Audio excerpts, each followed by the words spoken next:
हाँ तो नमस्कार बच्चों, कैसे हो आप लोग सभी। आई होप आप लोग अच्छे होंगे और अपनी पढ़ाई को अच्छे से कर रहे होंगे।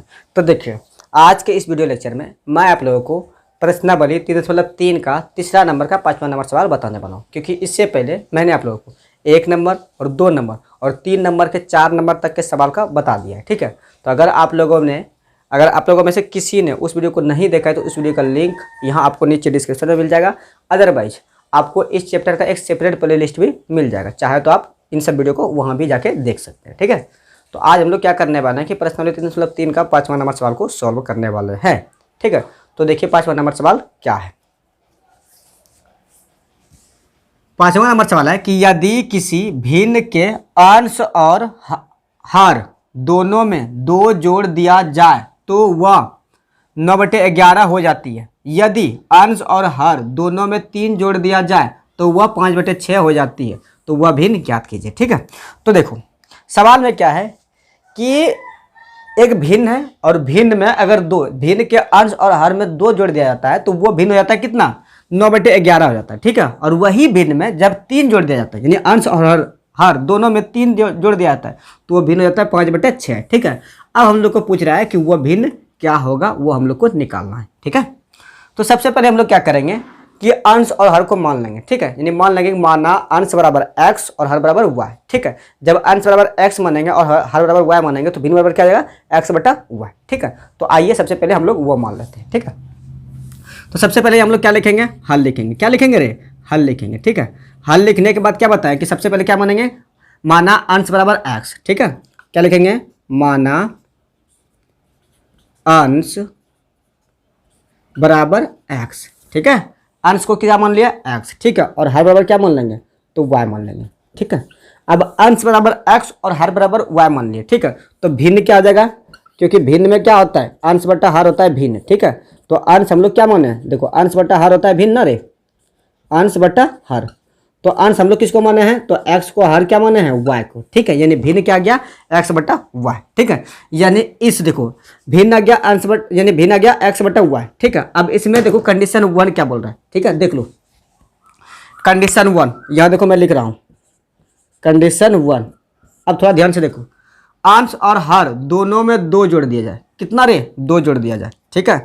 तो यानी अंश क्या है, x है, x में 2 जोड़ेंगे, और हर क्या है, y है, तो y में कितना जोड़ेंगे, 2 जोड़ेंगे।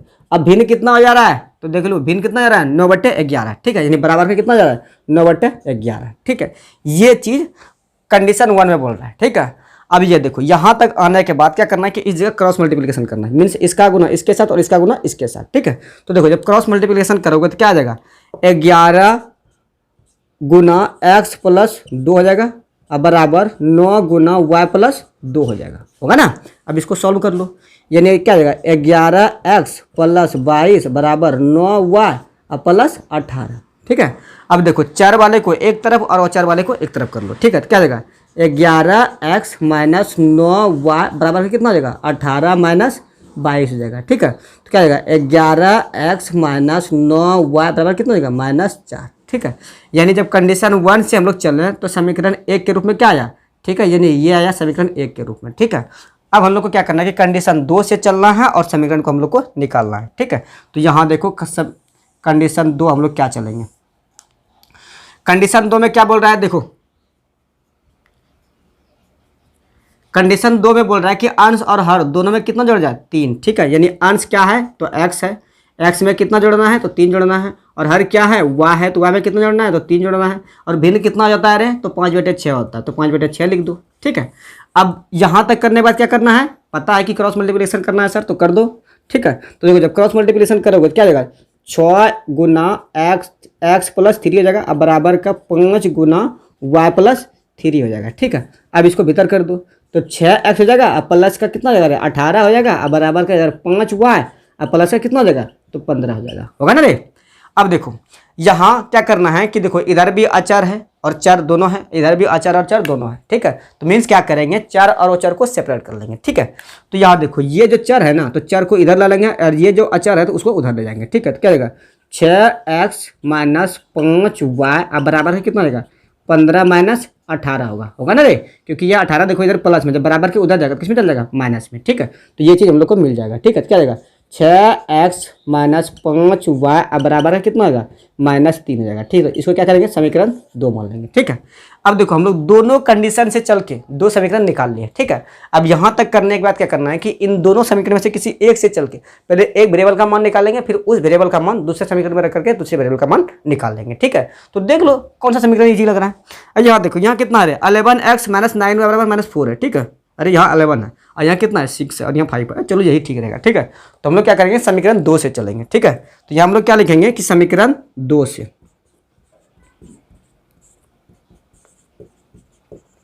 तो देखो समीकरण 2 क्या है, समीकरण 2 क्या है रे 6x माइनस 5y अब बराबर का -3, यही है सर समीकरण 2। ठीक है, तो इसमें से क्या करेंगे कि x का मान निकालेंगे। ठीक है, तो देखो जब x का मान निकालेंगे तो -3, इधर देखो ये 5y किस में है तो माइनस में, जब बराबर के उधर जाएगा तो किस में चल जाएगा रे तो प्लस में। ठीक है, तो क्या जाएगा 5y प्लस का। ठीक है, अब यहाँ देखो जो ये 6 है ना 6x के साथ में किस में है तो गुना में, जब बराबर के उधर ले जाएंगे किस में चल जाएगा भाग में। ठीक है, तो x बराबर क्या आ जाएगा -3 प्लस 5y अब बटा का 6 आ जाएगा। ठीक है, ये x का मान आ गया। ठीक है, और यहाँ तक करने के बाद क्या करना है कि इसको एक बक्सा में बंद कर देना है। ठीक है, अब क्यों करेंगे सर बक्सा में बंद, क्योंकि इसका यूज भविष्य में होने वाला है, इसीलिए इसको बक्सा में बंद करेंगे। ठीक है, और बक्सा में बंद करने के बाद इसको समीकरण 3 का नाम दे देना है। ठीक है, अब यहाँ देखो समीकरण 3 निकाल लिए। अब इस यानी x का मान समीकरण 1 में रख करके y का मान निकालेंगे। ठीक है, तो यहाँ हम लोग देखो क्या लिखेंगे कि समीकरण 1 में x का मान रखने पर, या फिर डायरेक्ट लिख देंगे समीकरण 1 से। ठीक है, क्या लिख देंगे समीकरण 1 से, आप दोनों लिख सकते हो, जो चाहे वो लिख सकते हो। ठीक है, यानी समीकरण 1 में x का मान रखने पर या फिर समीकरण 1 से। ठीक है, तो समीकरण 1 देखो हम लोग के पास में क्या कि 11x माइनस 9y, यही ना 11x माइनस 9y अब बराबर है कितना है रे -4, तो -4 लिख दिए। ठीक है, अब यहाँ देखो 11 का तो 11 लिख देंगे सर। ठीक है, लेकिन x का क्या x लिखेंगे जी नहीं, क्योंकि x का मान हम लोग निकाले हैं, जो निकाले हैं वही x के प्लेस पे रखना है। तो x का मान कितना है -3 प्लस 5y अब बटा का 6 है, तो लिख दो क्या है रे -3 प्लस 5y अब बटा का कितना है रे तो 6 है, तो 6 लिख दिए। अब इसको लिख देते हैं ब्लैक से। ठीक है, -9y अब बराबर का -4 हो गया। ठीक है, अब इसको भीतर कर दो, कितना आएगा जब भीतर करोगे कितना होगा 11 या 33 माइनस में, अब 55y प्लस में हो जाएगा, अब बटा का 6 है और इसके नीचे न कुछ तो 1 है, क्योंकि ये हम तो शुरू से ही पढ़ते हुए आ रहे हैं सर, आ रहा है ना कि हर एक संख्या के गुना और भाग में 1 छुपा हुआ रहता है, ये तो आप लोग को शुरू से ही पता है कि नहीं है। अब देखो यहाँ तक करने के बाद क्या करना है कि इसका एलसीएम लेना है, इसका इन दोनों का एलसीएम लेना है। ठीक है, तो देखो जब एलसीएम लोगे तो एलसीएम कितना देगा तो 6 ही आएगा सर। तो एलसीएम जब 6 आएगा तो देखो -33 यहाँ हो जाएगा, क्योंकि 6 से जब 6 में भाग देंगे तो एक बार में लगेगा, और एक गुना जब इतना करेंगे तो उतना ही हो जाएगा। ठीक है, अब प्लस का 55 हो जाएगा, अब माइनस, अब देखो यहाँ 1 से जब 6 में भाग देंगे कितना बार में लगेगा तो 6 बार में लगेगा, लगेगा नहीं लगेगा। ठीक है, और जब 6 गुना 9 करेंगे कितना लगेगा 9 छक 54 हो जाएगा, ये 54 हुआ अब बराबर का -4 हो जाएगा, होगा ना। अब यहाँ देखो ये इधर भाग में जब बराबर के उधर ले जाएंगे इसमें चल जाएगा गुना में। ठीक है, तो क्या हो जाएगा -33 अब प्लस y होगा ना, प्लस y, क्योंकि 55 में जब 54 को घटाएंगे तो कितना बचेगा एक ही ना बचेगा, तो यहाँ प्लस y हो जाएगा, अब बराबर का -4 और गुना का 6 हो जाएगा, होगा ना। अब यहाँ देखो ये 33 इधर माइनस में जब बराबर के उधर जाएगा किस में चल जाएगा प्लस में। ठीक है, तो y बराबर कितना आ जाएगा -24 अब प्लस 33, यही हो जाएगा।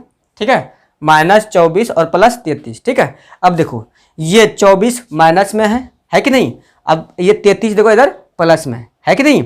अब देखो प्लस वाला ज़्यादा है और प्लस माइनस वाला कम है, जब प्लस वाला में माइनस वाला को घटाएंगे, ठीक है, यानी 33 में जब 24 को घटाएंगे कितना बच जाएगा 24 36 यानी 9 बच जाएगा। ठीक है, तो y बराबर कितना आ गया तो y बराबर आ गया 9। ठीक है, यानी y बराबर आ गया 9।